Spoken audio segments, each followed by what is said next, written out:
Hello everyone, it's Infinity Gamer here, and in this video I'm going to be talking to you about the weaknesses of Morats.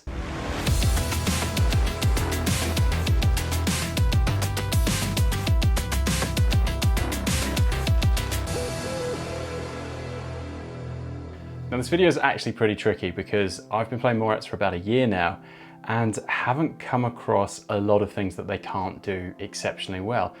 So what I had to do was dive into the things that they don't have access to or the things that they can't do, in the hope that this might expose some weaknesses and flaws in the faction that you could probably exploit if you were to play against them or to combat if you were to play with them.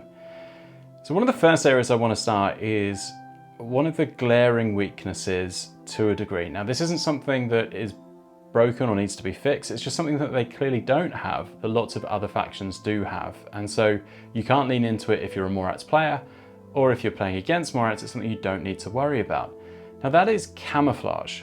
The Morats faction doesn't have anything in it with camouflage, which is good because they don't really need it, and it also doesn't really go, I suppose, with their style. They're called the Morats Aggression Force, and they are very good at fighting hard and directly. In fact, insanely so. If you watch my Strengths of Morats video, that's definitely an area where there is a plethora of options for fighting style. The good news is that in terms of weaknesses, camouflage, which this is a camouflage token from Battle Kiwi, is something that they do not have access to at all. And that's a really good thing. So don't expect to see any camouflage tokens on the table if you're playing Morats, and likewise, if you like a game of subterfuge, if you like camouflage tokens on the board, Morats is not going to be a faction for you. Leaning into that to a degree and staying in the same theme, hidden deployment is also something that Morats don't have access to. Again, this is a really good thing because it doesn't suit their playstyle, and with everything else that they have, I feel that hidden deployment would probably be a little bit too much for them to have access to. I feel like they're actually quite balanced. Morats are strong, but they definitely don't have things that would make them insanely stronger. Another thing that I'm rolling into the things that they don't have quite quickly, and bear in mind this is not a long list, I probably should slow down a little bit, but it's difficult when you're on the same train to not lean into the obvious things that they're lacking. So we've gone across the fact that they haven't got camouflage, they haven't got access to it. They don't have access to hidden deployment. And another thing that they don't have heaps of access to, but this is then going to start to come with some explainers and some caveats, which is why I got the easy stuff out of the way first, is infiltration. So they have one unit with infiltration, and it is up there right now. But it does come with a few extra perks that you could potentially lean into if infiltration and if having something forward was going to be important to you. So it has mimetism -6, which is quite a cool thing to have access to. But other than that, it's very direct and again, very Morat-y in the fact that it's going to be on the table, you're going to see it, people are going to know what they're facing, and even though it's going to be right there in front of them, it's not impossible to beat because obviously it's mimetism -6, and so anything with MSV2 or even MSV1 is going to be able to deal with it relatively easily. And there isn't the sneaky shenanigans that other factions have when they have infiltration that means that it's hard to deal with. Now, even though Morats only have the one unit with infiltration, they do have quite a few units with forward deployment, and in fact they have strategic deployment as a special rule on one of their units as well. So we're going to bring up a couple of the examples of the forward deployment units that they have. You can see a few familiar favourites there.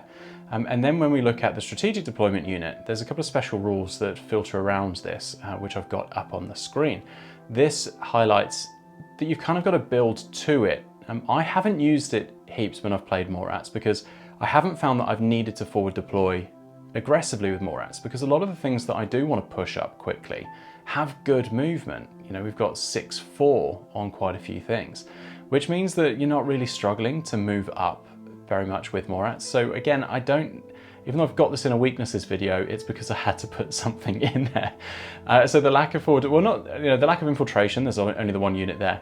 The forward deployment, there's enough units there that have it, that it's not a huge empty spot in the Morats list, and there are plenty of things that can move relatively quickly if you do want to be moving up forward. I mean, Garkis and Praetors, excellent warband units that can advance under the cover of smoke. They've got excellent movement, and so you wouldn't necessarily feel that you're hindered by the lack of forward deployment.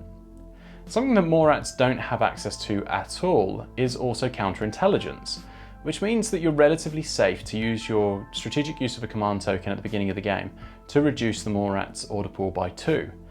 The extreme caveat to this is that it's not really going to impede many Morats players because they have such good access to additional tokens, whether that's through the Gaki Praetor Harris, where all of those irregular tokens turn to regular, if they've got the Kornak as their lieutenant who has Strategios and gives an extra lieutenant order.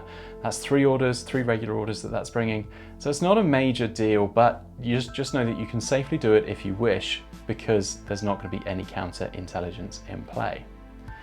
Other limitations for Morats, and I'm really scraping the barrel with these next few bits. The parachutist and drop troop options, they've only got 2 units that can combat drop. That is the Razyat and the Tarlok. No, that doesn't sound right. Drop suit Tarlok, that sounds better. The drop suit fantastically has explode, but you're combat dropping and that's very risky.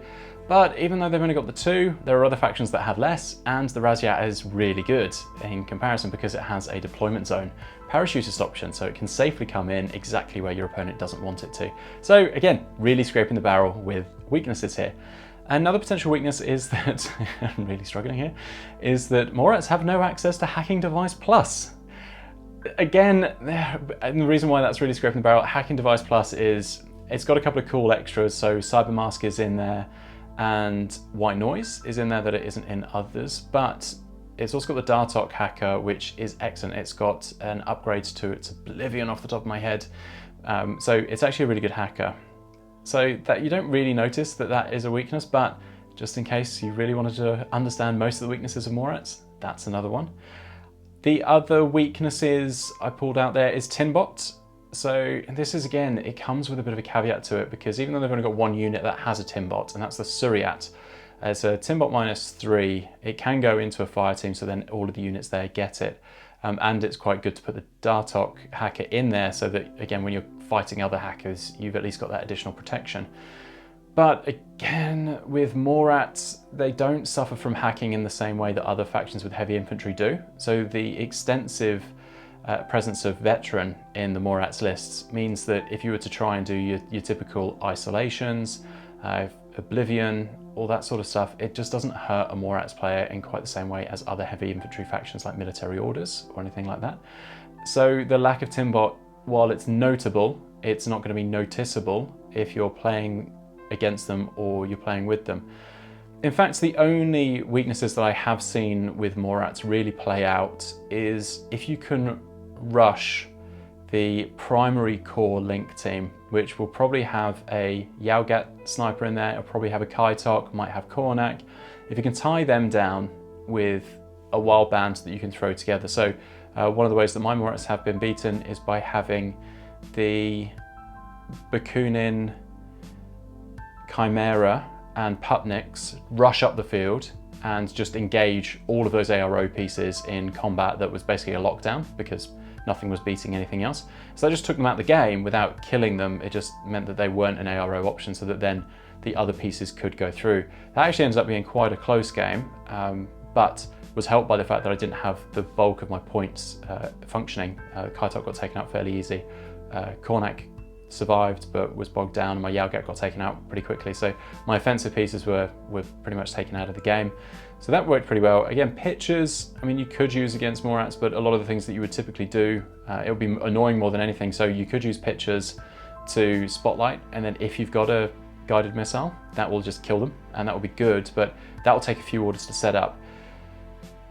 I think I've got to round it up there, if I'm being honest with you, because while Morats are not unbeatable, they have a lot of counters to a lot of the things that you would typically throw at them, which means the way to beat them is to take on more favorable interactions. So what I mean by that is, if you've got things, it's very situational. So you might have things with albedo that then mean that Yaugat MSV2 ARO piece is useless against that, but that's situational to your faction. You wouldn't use smoke, but you might be able to use white noise if you have access to Hacking Device Plus to, again, screen that Yaugat out of contention and then just chip away at the orders by taking out everything else.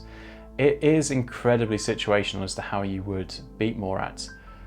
The key thing to remember when you're playing against anything is you've got to play the mission.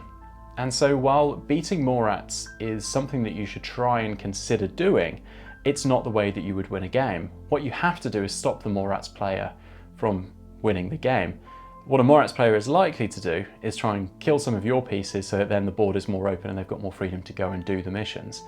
But that doesn't mean that you can't stop them from doing that by placing mines, by having roadblocks in the way, by getting heavy flamethrowers or chain colts right in front of a link team that means that he can't advance any further. You can pin them down very easily even if you can't beat them. You've got to make it so they've got to do like a trade-off in order to advance. So that's how you beat Morats, if that's what you were watching this video to do, is that you stop them from completing the mission and you just put a whole bunch of roadblocks in the way as much as you can. Don't try and face Morats. This is my advice if you are playing against them. Don't try and beat Morats at what they do very well, which is direct action attacks. Try and beat them in other ways. Roadblocks, making it difficult for them to advance, making them think twice about the engagements that they do have. Obviously, if you can do a gotcha moment on a Yao-Gat that's thinking it's doing a burst 4 attack on something it really wants to take down, and then you happen to have something in hidden deployment. I mean, Noctifer would be horrible. Lots of other things. I've even seen Major Luna pop up to try and force a bad interaction. But when you're looking at 4 dice, you can split fire and mitigate that quite nicely. So yeah, one thing that I have seen, again, this is incredibly situational, is coordinated order attacks on that ARO piece with fairly disposable units. So long yars, I've seen, Bryn has very often done a coordinated order long yar attack on me because double Flammenschwer or Panzerfaust coming from 2 of them in different directions, that's not amazing and it's difficult to survive that sort of stuff. So I think the main piece of advice when you're facing Morats in terms of trying to exploit their weaknesses is play the mission, stop them from playing the mission, and then if you can get some kills and if you can get them bogged down and if you can get some lucky dice interactions, then that's fantastic.